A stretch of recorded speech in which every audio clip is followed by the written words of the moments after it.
Hello students, welcome you all. This is Shritesh Srivastava. तो चलिए आज की क्लास हम लोग स्टार्ट करते हैं। आज हम लोग को कॉम्प्लेक्स नंबर का टॉपिक जो हम लोग पढ़ रहे हैं, तो कॉम्प्लेक्स नंबर में नेक्स्ट चीज़ हम लोगों ने बेसिक ऑपरेशंस देख लिए थे। Basic operations means addition, multiplication, subtraction, addition, multiplication, subtraction and division. ये चार चीज़ें देखी हम लोगों ने कि क्या क्या कैसे होता है। उसका इक्वलिटी भी पढ़ लिया था कि दो कॉम्प्लेक्स नंबर अगर इक्वल हैं तो वो कैसे होंगे।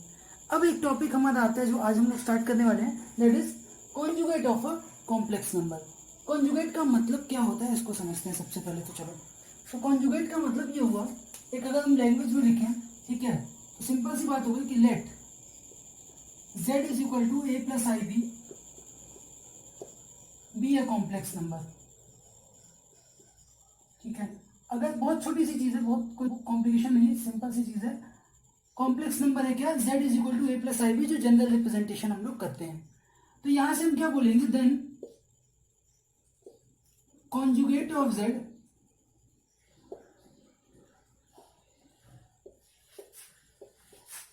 represented by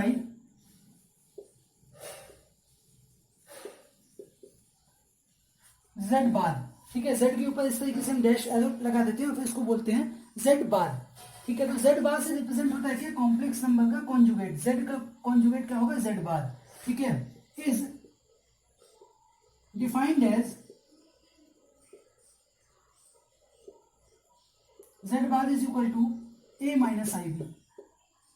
ठीक है, अगर a प्लस आई बी हमारा कॉम्प्लेक्स नंबर है तो उसका कॉन्जुगेट क्या हो जाएगा, a माइनस आई बी।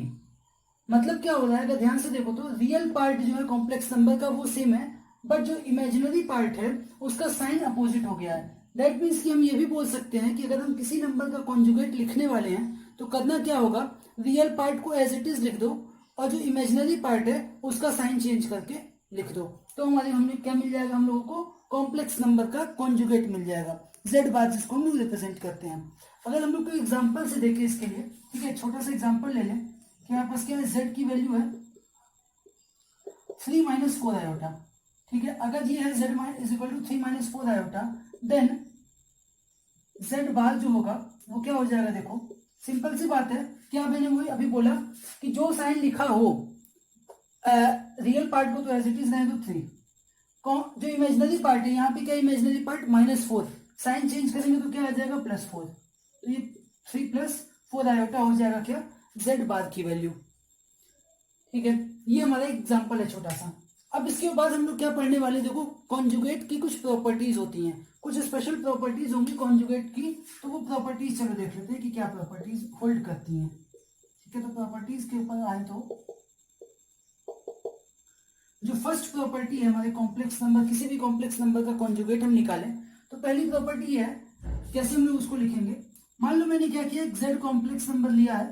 ठीक है, इस z कॉम्प्लेक्स नंबर का मैंने एक बार कॉन्जुगेट ले लिया, इस तरीके से कॉन्जुगेट हो गया। अब अगर z का कॉन्जुगेट हम ले तो ध्यान से देखो, a प्लस आई बी का क्या बन गया, a minus i B.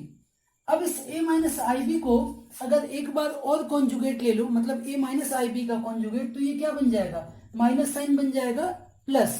That means कि z बार का भी एक बार और बार ले लो, मतलब कि ओवरऑल इसके ऊपर एक बार और लगा दिया, तो वैल्यू क्या हम लोग को मिल गई again, a plus i b से a माइनस आई बी, और फिर a माइनस आई बी से again a plus i B.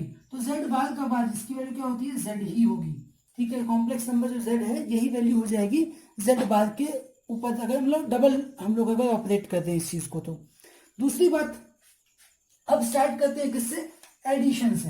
That means कि हम लोगों ने क्या किया, कॉम्प्लेक्स नंबर z और z बार को ऐड कर दें अगर, ठीक है, तो z प्लस z बार किसी कॉम्प्लेक्स नंबर में उसका कॉन्जुगेट हम लोग ऐड कर रहे हैं। तो बहुत सिंपल सी बात है कि भाई a और a तो ऐड होकर के 2a बन जाएगा, और IB और माइनस IB ये हो जाएंगे कैंसिल। तो हम लोग को फिर रिजल्ट क्या मिलेगा इसका, 2 टाइम्स a, या फिर हम लोग सिंपल इसके लिए क्या बोल सकते हैं, इसको हम लोग बोल सकते हैं 2 times of real part of z। ठीक है, twice real part of z, इसकी वैल्यू हो जाएगी। नेक्स्ट हम देखते हैं थर्ड प्रॉपर्टी।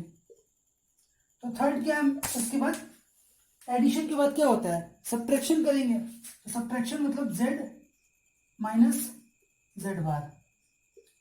अगेन जब सब्ट्रैक्शन करेंगे तो क्या हो जाएगा, देखो आरएचएस में ए और ए तो कैंसिल हो जाएगा माइनस करने से, ये प्लस आई बी था और माइनस करने पे ये भी बन जाएगा प्लस आई बी, तो iota b plus iota b, 2 times iota b बन जाएगा, तो इसको हम लिख सकते हैं 2i बी, या फिर 2i और b मतलब क्या हो गया, imaginary part of z।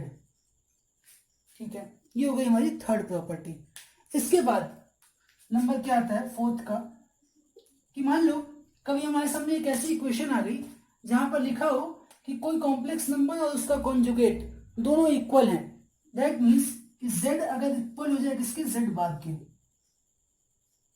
z अगर z बार के इक्वल हो जाए तो हम लोग क्या बोलेंगे उस केस में, ध्यान से देखना, a और a तो पहले से ही इक्वल है यहाँ पर, दैट मीन्स कि रियल पार्ट पहले से ही इक्वल था। अब बारी आती है कॉम्प्लेक्स की, मतलब इमेजिनरी पार्ट की, तो इमेजिनरी पार्ट को अगर ध्यान से देखो तो b और माइनस बी क्या कभी इक्वल हो सकते हैं, कोई ऐसा केस होगा जब b और माइनस बी दो रियल नंबर्स हैं और एक रियल नंबर b है, तो वो रियल नंबर उसका निगेटिव b इक्वल हो जाए, दैट्स नॉट पॉसिबल। ठीक है, कब पॉसिबल हो सकता है, जब b की वैल्यू 0 हो, तभी पॉसिबल ऐसा तो हो सकता है। दैट मीन्स कि ये कंडीशन तब होल्ड करेगी जब b 0 हो जाए, और b 0 हो तो कॉम्प्लेक्स नंबर z क्या होगा, a होगा, और z बार भी a होगा। इसका मतलब कि हम लोग यहां से बोल सकते हैं कि ये कंडीशन जब होल्ड करेगी तो z विल बी क्या होगा, purely real number, purely real complex number. ठीक है, z हमारा प्योरली रियल नंबर होगा। इसके बाद क्या होगा,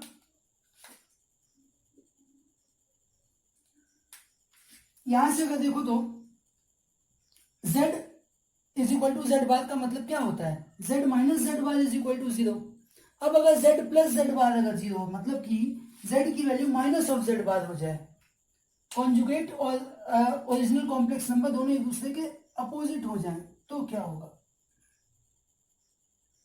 तो भाई सीधी सी बात है, अगर z और z बार, z प्लस जेड बार अगर 0 हो जाए, दोनों को ऐड करके देखो, ठीक है, दोनों को ऐड करके अगर हम देखें तो क्या हो जाएगा, यहां से आ जाएगा 2a, ठीक है, 2a आ गया, और यहां से तो भाई ऐड करने पे क्या आ जाएगा, दोनों को कैंसिल आउट हो जाएंगे।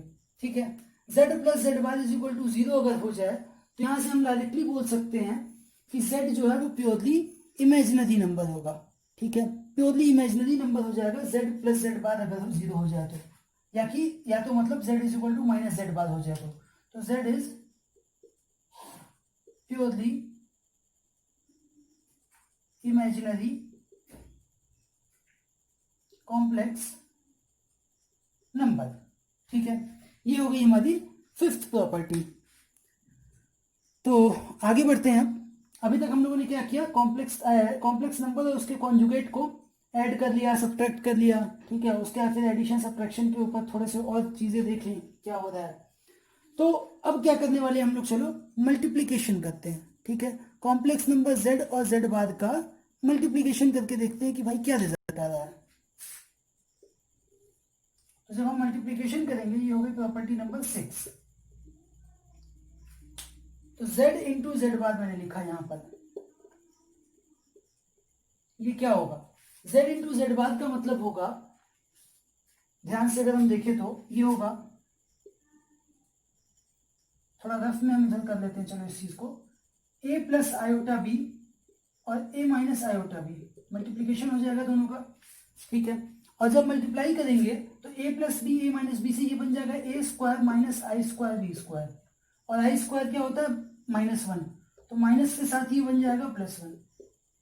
दैट मीन्स की z इंटू जेड बार की वैल्यू क्या होगी, a square plus b square, या फिर इसको हम लोग अदर टर्म में बोल सकते हैं, a क्या है हमारा, a is real part of z, तो ये हो जाएगा real part of z whole square, b क्या है, इमेजिनरी पार्ट ऑफ z, तो ये हो गया imaginary part of z square. ठीक है, मल्टीप्लीकेशन की जब भी बात हो तो हम क्या बोल देंगे सीधे कि z इंटू जेड बार का मतलब क्या होगा, रियल पार्ट का स्क्वायर प्लस इमेजिनरी पार्ट का स्क्वायर। तो ये एक बात थी हो गई। नेक्स्ट हम देखते हैं अगर कि हमने क्या किया, दो कॉम्प्लेक्स नंबर ले लिए z1 और z2। ठीक है, दो कॉम्प्लेक्स नंबर Z1 और Z2 लेकर के हम क्या करते हैं, दोनों के ऊपर कॉन्जुगेट अप्लाई करते हैं। दोनों का अलग मतलब दोनों को ऐड करके हम लोग कम कॉन्जुगेट को अप्लाई कर रहे हैं। तो एक्चुअली इसका रिजल्ट जो होगा वो क्या होगा, हम अगर अलग अलग कॉन्जुगेट लेकर के अप्लाई करें एडिशन बाद में तो भी रिजल्ट वही आएगा। तो दोनों साइड इक्वल होगी, चाहे हम ऐड करके फिर कॉन्जुगेट लगाएं या कॉन्जुगेट लगा करके तब ऐड करें, बात तो देखो वही होनी है। ठीक है, अब फिर आगे आता है भाई एडिशन के ऊपर तो चलो लग गया, सब्ट्रैक्शन करें तो क्या होगा, तो सब्ट्रैक्शन पे भी रिजल्ट तो वही आएगा, मतलब कि Z1 माइनस Z2 पे होल बार लगा दें तो इसकी वैल्यू क्या होगी, Z1 बार माइनस Z2 बार। ये हो गई हमारी नेक्स्ट प्रॉपर्टी। इसके बाद एक प्रॉपर्टी आती है कि अगर हम मल्टीप्लिकेशन करते हैं तो क्या होगा और डिवीजन करते हैं तो क्या होगा, जो हमारी 9th एंड 10th प्रॉपर्टी है। दो कॉम्प्लेक्स नंबर है, दोनों का क्या कर रहे हैं हम लोग, मल्टीप्लिकेशन और डिवीजन करके सेम चीजें कर रहे हैं। Z1 इंटू Z2 पे बार लगा दें तो ये क्या होगा, Z1 बार इंटू Z2 बार। ठीक है, ये भी क्लियर होगा। नेक्स्ट हमारे पास क्या है कि अगर हम डिवीजन कर रहे हैं Z1 upon Z2 whole bar लगाएं तो ये क्या हो जाएगा, Z1 बार अपॉन Z2 बार। स्पेसिफाइड कि Z2 नॉट इक्वल टू 0 होना चाहिए, क्योंकि भाई Z2 अगर 0 हो गया तो डिफाइंड ही नहीं रहेगा फंक्शन या कॉम्प्लेक्स नंबर। तो ये हमारी कुछ प्रॉपर्टीज हैं जो कि मॉडुलस कॉन्जुगेट की कुछ प्रॉपर्टीज इस तरीके से होल्ड करती हैं हमारे लिए। ठीक है, तो आगे बढ़ते हैं, चलो देखते हैं इसके ऊपर कुछ चीजें हम लोग देख लेते हैं। चलो कुछ क्वेश्चंस देख लेते हैं कॉन्जुगेट के ऊपर।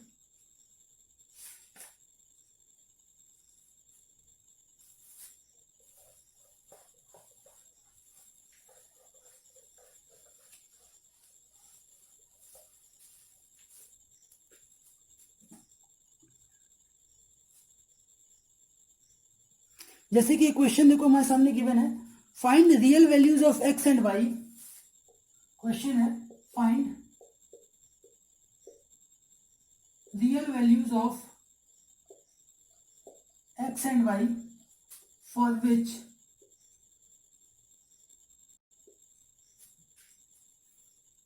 कॉम्प्लेक्स नंबर्स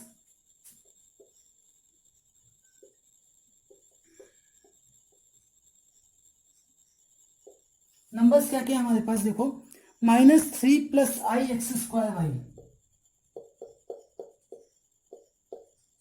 ये एक नंबर है। ठीक है, और दूसरा नंबर क्या है, x square plus y plus 4i।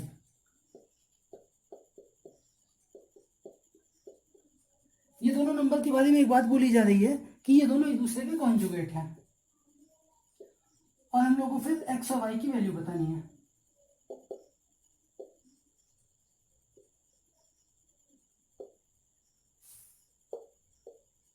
तो बहुत बेसिक सा बहुत सिंपल सा क्वेश्चन है।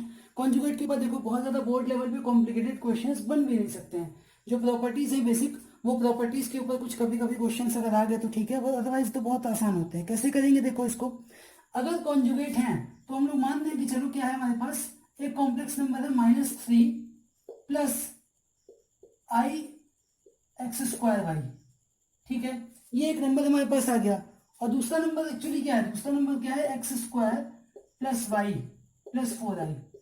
और बोला है कि भाई कॉन्जुगेट है एक दूसरे के, तो हम बोल सकते हैं कि इस नंबर का कॉन्जुगेट अगर हम ले लें पूरे नंबर का x square plus y plus 4i का, तो हम लोगों को यही वाला नंबर मिल जाएगा जो इस साइड लिखा हुआ है। इसका कॉन्जुगेट लेने पे हम लोगों को ये मिल जाना चाहिए। ठीक है, तो अब अगर ध्यान से देखो तो ये क्या है, -3 plus I X square Y है, और इसका कॉन्जुगेट अगर हमने किसी भी कॉम्प्लेक्स नंबर है a प्लस आई बी के फॉर्म में है ये, तो a प्लस आई बी का क्या होता है, a माइनस आई बी। तो यहाँ पर a तो सेम रहेगा, a क्या है हमारा रियल पार्ट है x square plus y. 4i है, 4 की वैल्यू 4i प्लस में है तो ये हो जाएगा -4i। कॉन्जुगेट लेने पर हम लोगों को क्या मिल गया, a प्लस बी आई के a प्लस आई बी की जगह पे a माइनस आई बी मिल गया और ये इसके इक्वल हो गया। ठीक है, अब कुछ नहीं करना है, यहां से देखो हम लोगों को दोनों को कंपेयर कर लेना है, तो यहां पे लिखो कंपेयरिंग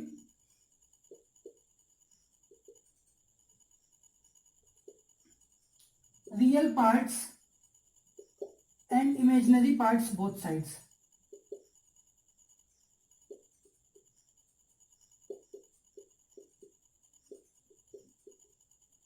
जब कंपेयर करेंगे दोनों को, ठीक है, रियल पार्ट और इमेजिनरी पार्ट को, तो क्या होगा, यहां पे देखो क्या है, रियल पार्ट है -3 और दूसरी तरफ रियल पार्ट क्या है, x square y plus x square plus y है। ये फर्स्ट इक्वेशन हो गई। उसके बाद यहाँ पे क्या है, देखो imaginary part x square y, तो एक्स स्क्वायर वाई की वैल्यू क्या हो गई, यहां से देखो तो -4, तो ये हमारे पास आ गया इक्वेशन 2। ठीक है, अब ये दोनों इक्वेशन हम लोग को मिल गए, सॉल्व करना है तो क्या करेंगे, देखो सॉल्व करने के लिए मैंने क्या किया, फ्रॉम 2, यहां से 2 से हम लोग क्या बोल सकते हैं कि y की वैल्यू है -4/x²। ठीक है, अब इस वैल्यू को सब्स्टिट्यूट कर दो 1 में, तो इसको सब्स्टिट्यूट करेंगे 1 में तो क्या मिलेगा हम लोगों को, -3 = x² और y प्लस y है तो y की जगह पे हो गया -4/x²। ठीक है, ये आ गया। अब इसको हम लोग और सिंप्लीफाई कर रहे हैं तो ये होगा x⁴ -4/x²। x² को मल्टीप्लाई कर दो, इधर क्रॉस मल्टीप्लाई करो और फिर इधर शिफ्ट कर दो x⁴ के साइड ही, तो x⁴ और ये -3x² आया था, इधर जाएगा तो +3x² बन जाएगा, -4 = 0। अब इसको हम लोग अगर फैक्टर करें तो देखो इसका फैक्टर आएगा +4 -1 में आएगा। ठीक है, 3 का मतलब +4 -1 हो जाएगा, तो इसको हम लोग लिख सकते हैं x⁴ +4 और x² -1 = 0। ठीक है, ये दो फैक्टर इसके बन जाएंगे। अब यहां से देखो x² +4 अगर हम लेते हैं, ठीक है, तो ये पॉसिबल नहीं है। क्यों नहीं पॉसिबल है, क्योंकि x² +4 अगर 0 हुआ, if x² +4 = 0 implies x is imaginary, तो ये तो पॉसिबल नहीं है। क्यों नहीं पॉसिबल है, क्योंकि क्वेश्चन हम लोग को पहले ही दे दिया है कि real values of x and y।